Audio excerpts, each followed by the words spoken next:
All right, we are at the end, and oh my goodness, what an ending.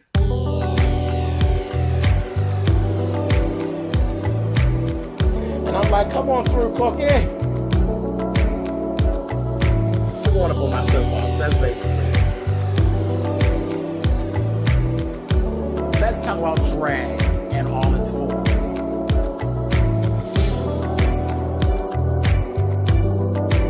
What, Cookie?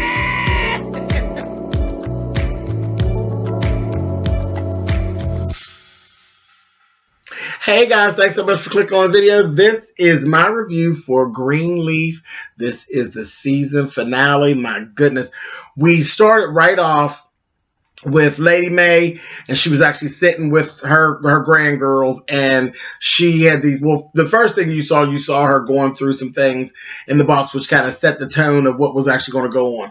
There was a double strand of pearls in the box.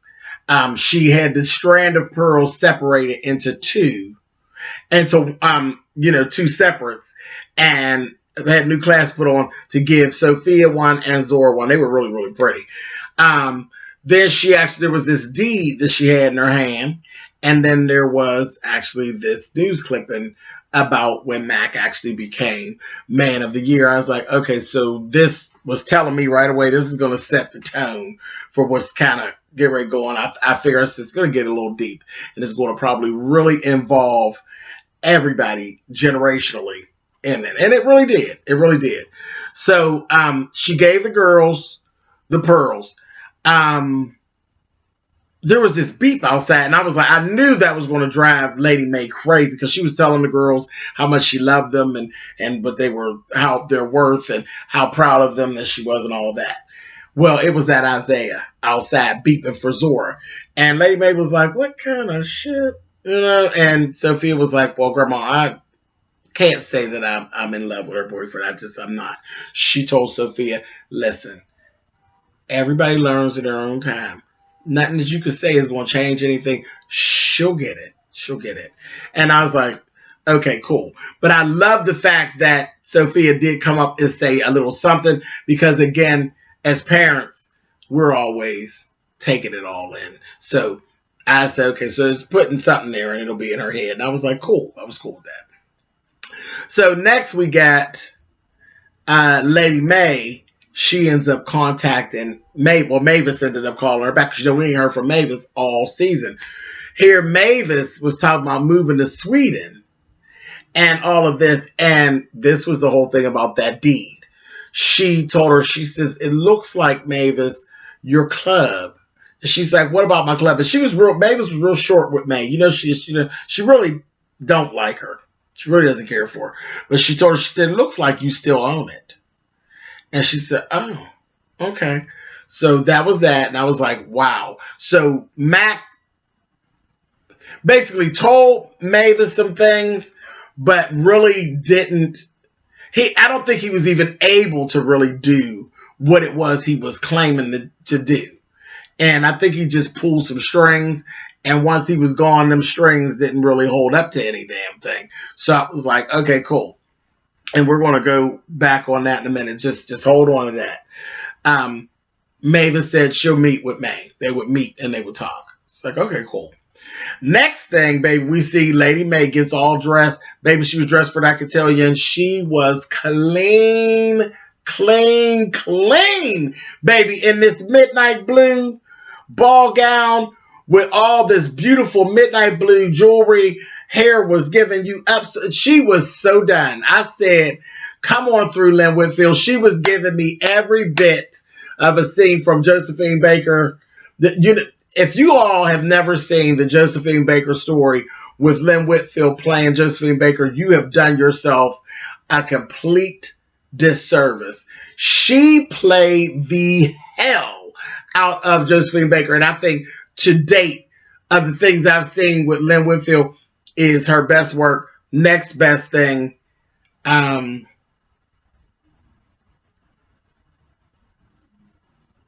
we won't even go into that. Best thing I've ever seen her do is Josephine Baker. And Lady Mae acts a lot like Josephine Baker after she had her money. But anyway, I'm falling off topic. But she was so clean. And it was just, she just looked gorgeous. She really did. She looked so regal and just gorgeous. And everything was just perfect. And the collar was popped. And it was everything. It was everything. Everything. From the hair to the makeup to everything. She was beautiful. The girls were gorgeous. Zora and Sophia looked gorgeous. And then they had a lot of, extras that were there. Ava, y'all did that on the casting. Those girls that were all the debutantes, those girls looked so beautiful in their white gowns. They did. And the little boys in their tuxes. Them kids were done. The costuming department did the damn thing. That goddamn Gigi, clean in this black gown. I said, Gigi, stop playing. Merle, her real name. I said, Merle, girl, do it. Clean. Clean. Yeah.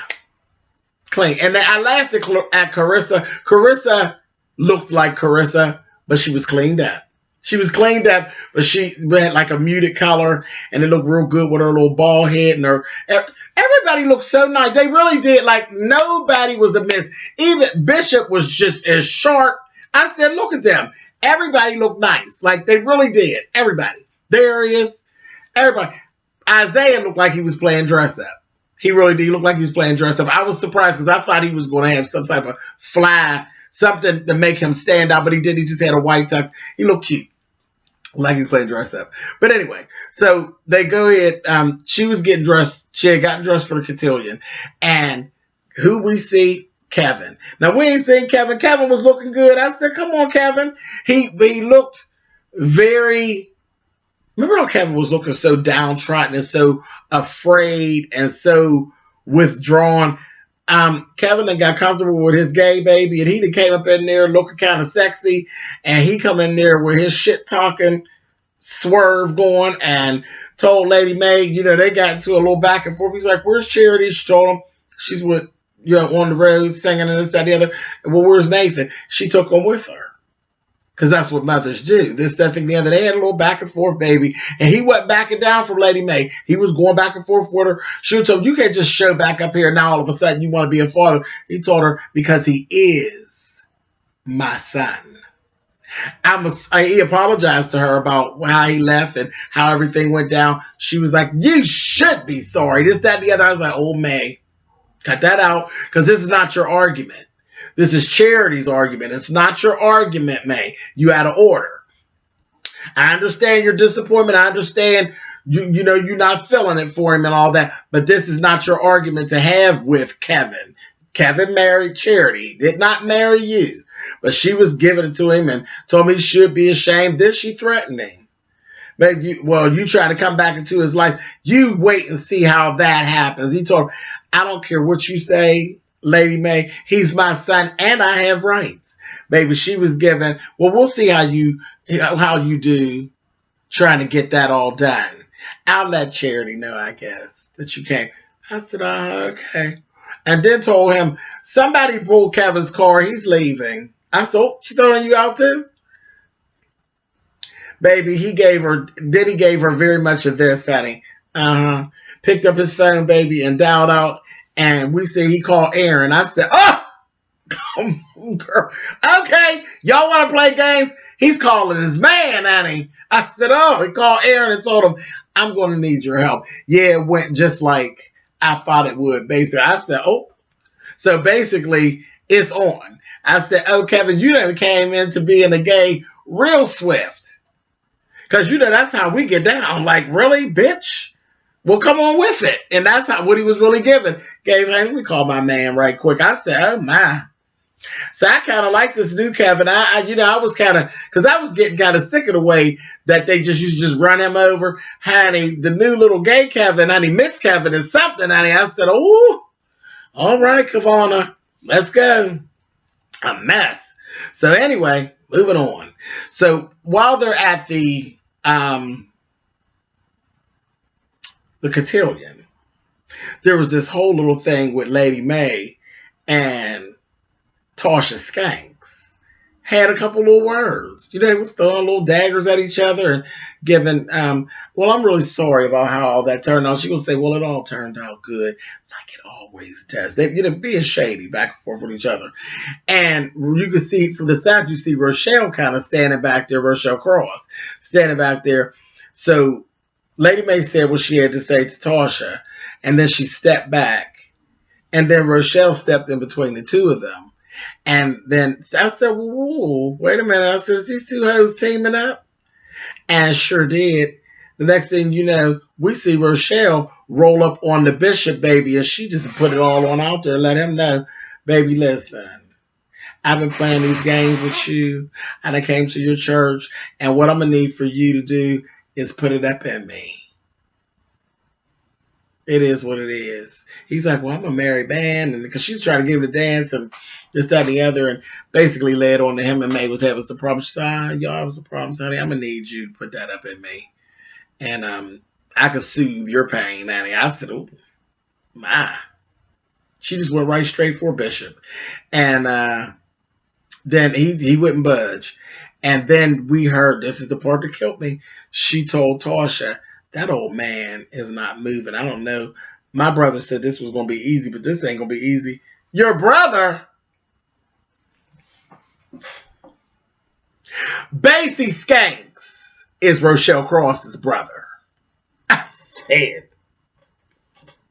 She's the sister that they talked about, the man that died in the fire. They knew he had a daughter, but they wasn't so sure about the son. But they knew about him having a daughter. Rochelle Cross. That's the daughter. I said, girl, come on. So Tasha and Rochelle Cross and Basie are all working together, baby. I said, oh, this is a mess right here. I said, Okay, so in the midst of all of this going on, Jacob says to Carissa, he's so proud. And he's like, oh, look at Zora. She seems to be having such a good time. I don't know what he was looking at, that she was having this good time. She's still been running around trying to hide her scars and all of this. Because if the lady, actually, they don't be paying attention. The lady that was doing the fitting for the dress noticed the scars on Zora's. How did this happen? And Zora's, oh, I ran in his door. Whatever. She said, well, let me get you a shawl and all that. And you can see her really fumbling with this shawl. See, that would have tipped me off right away, especially as arrogant as Zora is. But whatever. So Carissa was like, he said, Isaiah had told her, I got a limo, for us to go. She's like, I can't go because she's on punishment. Remember, she's on punishment. And Jacob was like, she's having such a good time. Why don't we just let her go ahead and hang out with her friends tonight when this is over and everything? We could start our punishment later on, or we could tack on a week or something later. But tonight, let's just let her enjoy herself. She's having such a good time. Let her go ahead out with the rest of the kids and stuff. And Carissa's like, I don't know about that, Jacob. And then she finally came down and told him they're having sex. They're having sex. I found condoms. I said, Lord, and you could just see Jacob's face, his whole face just cracked like, what in the hell? And he was thrown off. And then the next thing that happens was a mess. They get to going back and forth, her and Isaiah. Isaiah decides to storm out. Of course, Sophia sees everything that's going on because she's always paying attention. He storms out. She follows him. Sophia tells her date, hold on. She runs out and follows him. And she's standing on the side in the hallway. And she actually sees them going back and forth. They're having conversation going back and forth. He's going to grab her and going to shake her. And she's like, get off of me. This, that, thing, the other.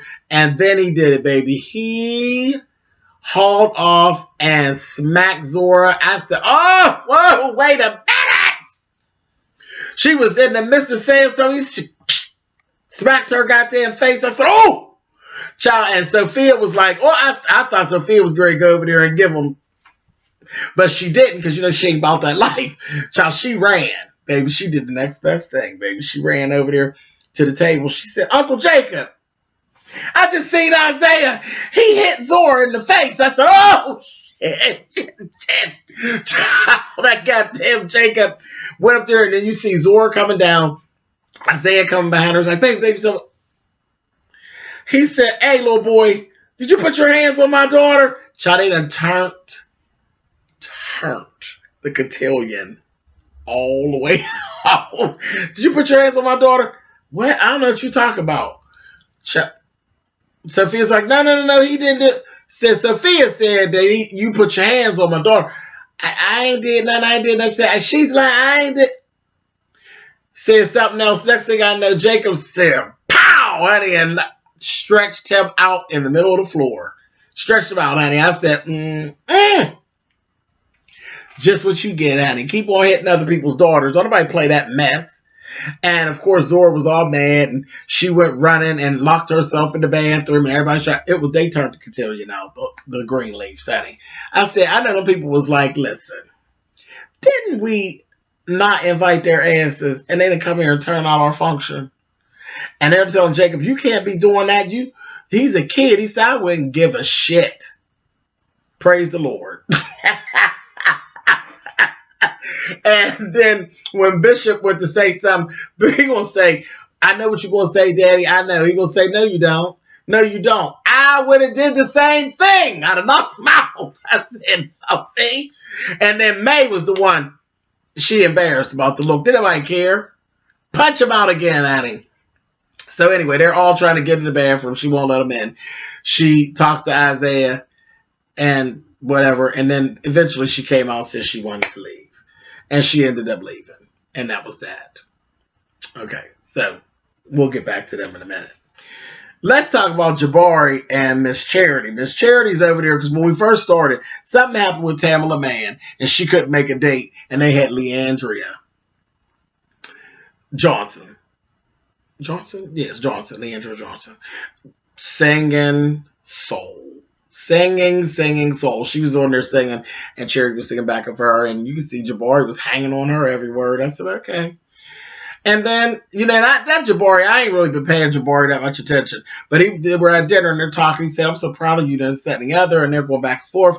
And, I think Charity's a cutie. And they're going on. And then he tells her, you want to get on out of here? I said, oh, girl, you want a full-fledged date? Okay. So your mama at home arguing with your husband. And you out with Jabari. Hey, the next thing I know, I said, okay. So you see Charity come out the bathroom, baby. She got her little negligee on and her little robe. I said, oh. Come on, Harlem Nights. She's standing up there, and Jabari laying back in the bed, butterball ass naked. Like, come on and get it. And I looked over there, and for the first time I paid attention to Jabari. I said, well, what, Jabari? Good evening. I said, all right. Nice. Real nice. He's sitting over there. She finally goes over, gets in the bed. She's all nervous. She tells him, I don't do this usually. Girl, shut up with that mess, honey. Open your legs and shut up. Honey, ain't nobody got time for all this. But she went on and she's nervous. She told me, I ain't never been with nobody but Kevin before. You're like, oh, that means you ain't never been with nobody. Come on, I'm going to tear you up. So then she's like, but I got a scar. He's like, a scar where I had the baby. They did an emergency C-section. I got a scar. He like, all right, child. He lifted up her little stuff, honey, and kissed her on the scar, and then kissed her down a little bit lower, honey. And you seen her roll her eyes back. I said, girl, it's on and popping, honey. Next thing we know, honey, Jabari jumped right. I said, well, wait a minute, Jabari, because he said he was going to take it slow. Jabari ain't took nothing slow. He kissed her on the scar, kissed her down below, and the next thing I know, baby, he was sticking it in. I said, well, whatever happened to slow, honey? Tore her down. I said, okay, all right. So it was going on. I was like, oh my. Okay, Jabari. So that's going down. Next, they leave the cotillion. Lady May said, I'm going to change clothes. I'm going to talk to Mavis. Here, Gigi didn't even know Mavis was in town. She said, Mavis is in town. She's like, yeah, whatever. So she goes over there and they talk. And they get to going back and forth. And it just got ugly. And she told her, the club still belongs to you. She said, I don't want it. I don't want nothing to have to do with you, this family, that family we had, or any of that. I'm out of here.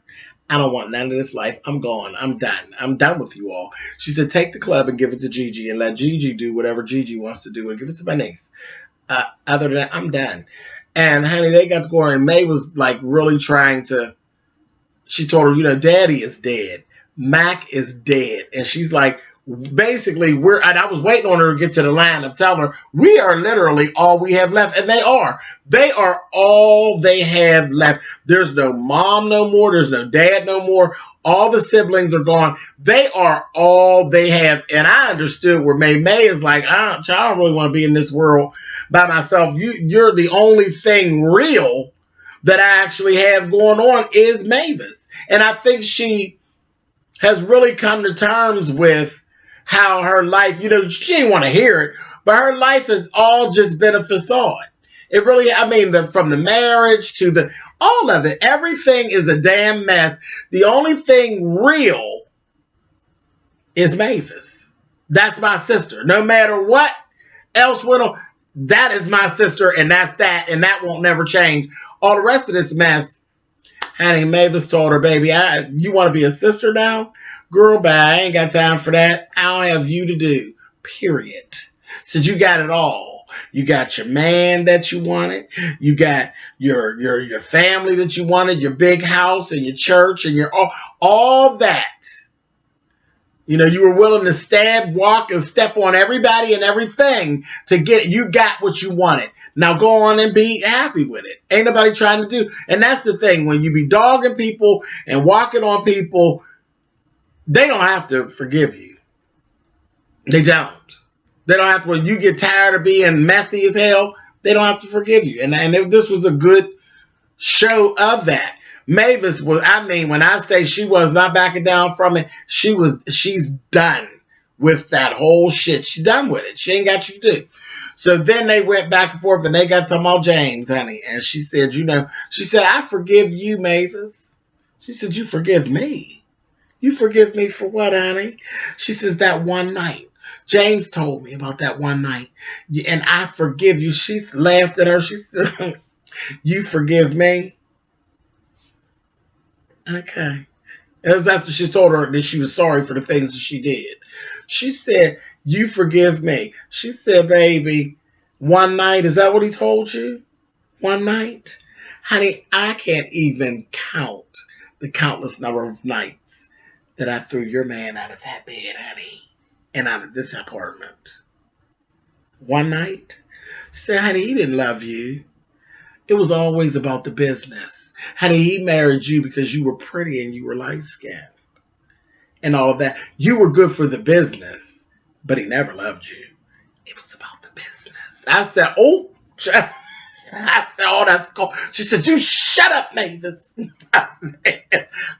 it is the truth that hurts, honey. And she told her he married you because of the business. She told her, she said, you know what? What he chose was a wife. So what does that make you? I said, oh, them sisters was, I said, oh, honey, them sisters was giving it. I said, oh my God, honey.